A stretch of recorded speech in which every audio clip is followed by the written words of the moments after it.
Saudi Arabia's powerful crown prince said the kingdom's anti-corruption crackdown was needed to meet budget targets. Comparing the purge to chemotherapy, authorities rounded up dozens of princes, top officials and businessmen in November on Prince Mohammed bin Salman's orders.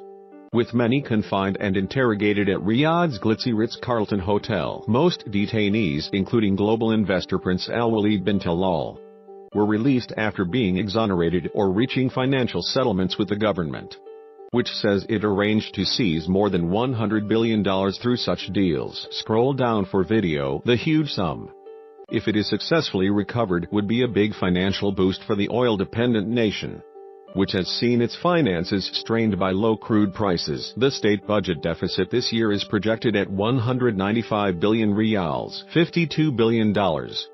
You have a body that has cancer everywhere. The cancer of corruption, Prince Mohammed said in an interview with the Washington Post.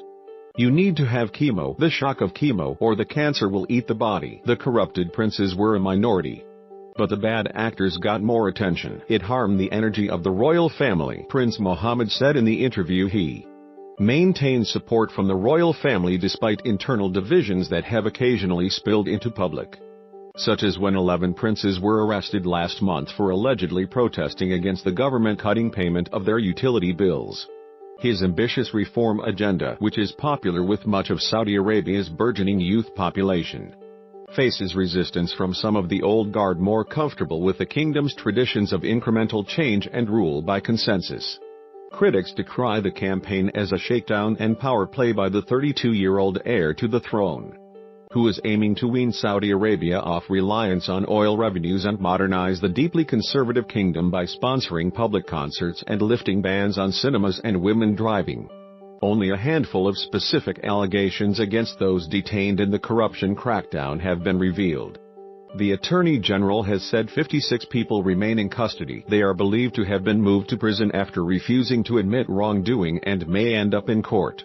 Saudi Arabia has laid the groundwork for momentous social and economic changes that will take place this year, defying its conservative reputation for slow, cautious reforms. King Salman and his ambitious 32-year-old son and heir, Crown Prince Mohammed bin Salman, have upended decades of royal family protocol, social norms and traditional ways of doing business.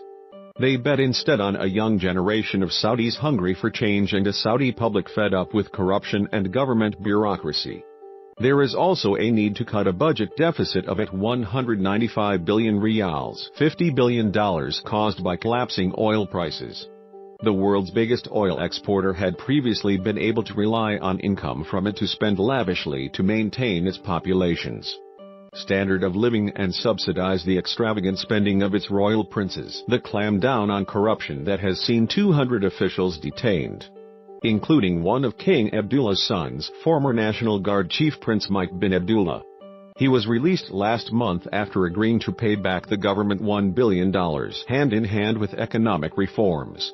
The kingdom is bringing about social changes. A ban on women driving has been lifted and there are plans to begin issuing licenses to women, even allowing them to drive motorcycles. This year women will also be allowed to attend sporting matches in national stadiums, where they were previously banned. Movie theaters, shut down in the 1980s during a wave of ultra-conservatism, are returning to the kingdom. Previously, Saudis could stream movies online, watch them on satellite TV or travel to neighboring countries like Bahrain and the UAE. This past year, rapper Nelly and 2 Games of Thrones stars came to Saudi Arabia for the first time. John Travolta also visited the kingdom, meeting with fans and talking to them about the U.S. film industry. Saudi Arabia also held 2 Comic-Con events in major cities, where thousands of fans dressed up in their favorite action hero costumes. Actors Julian Glover and Charles Dance, Grand Master Pycelle and Tywin Lannister from HBO's Game of Thrones made an appearance at one as rock music blared in the halls.